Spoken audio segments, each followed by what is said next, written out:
Spoken word is bone, they loving the sound. And it's real cause the poetry is under the ground. Every first and third Thursday, we at Joe Reddick's and the vibe is relaxed, no beef, don't sweat it. Spiritual ventilation, intellectual building. Shouts to the coordinator, Mr. Seneca Wilson. Hip-hop poetry, genre unity, bridging the gap between campuses. Uncle Jack was the coolest uncle. He'd push a little higher in the swing than your father would. He'd buy you the cap gun your mother forbid, and he played waiter to the kids' table every Thanksgiving.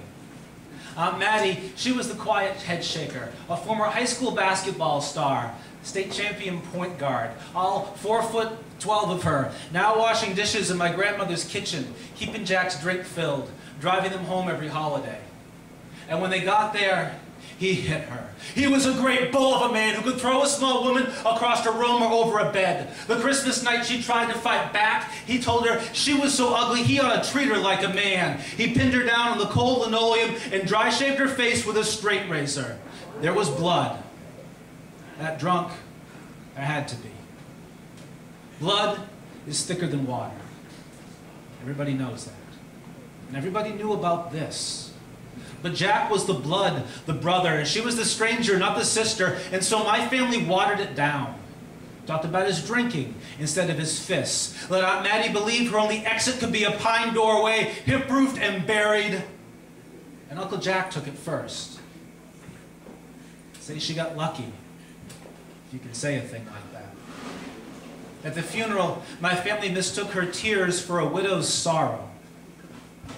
Years later, I went to visit Aunt Maddie, and I saw a man's razor sitting on the sink in the bathroom, and I mistook that for a widow's nostalgia, holding on to some last little bit of that cool uncle that I still missed. But then she sat me down and told me the story that the other adults had known all along, and I recognized that razor as a reminder. 5 o'clock shadow on a widow for 30 years, shaving a beard with the same weapon that caused it to sprout first, water surviving blood, blood surviving silence. A family will go to war for its daughters, but too often we translate in-law as acceptable victim, like violence was a good joke, forgetting that every woman is somebody's daughter and all our war-worthy sister. We'll dial 911 when it's the upstairs neighbors, hear the smack and the shriek, and we feel noble when we dial, but we don't do it sometimes at our own Christmas tables, where some families sit like scared witnesses, some homes no better than Juarez, where there are forgotten women there, sprouting crimson mouths on their throats just to be heard. But it doesn't have to be like this. And after a night like this and everything else we hear, we all kind of know that too.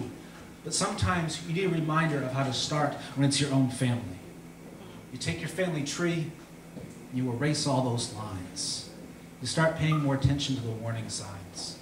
For every woman whose chances are lessening, you take her whispers and crank their volume to deafening. For every daughter, sister, stranger, friend who one day break instead of bend. For every woman who hates sunsets because they bring on the nights, you and you and you and you can be the first bulb in infinite strings of cheap Christmas lights. And for every bruise on your brother's wife, you have a choice. And the sharpest weapon you can choose is not a razor, but your voice.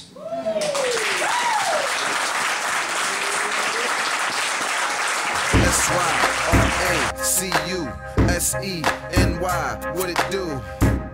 Come out and have a good time, let your thoughts just flow, you don't even have to rhyme. The power of the word is to be blessed. Underground poetry spot, UPS. Notice to all the poets that's nice with the wordplay. Joe Reddick Sports Bar, first and third Thursday.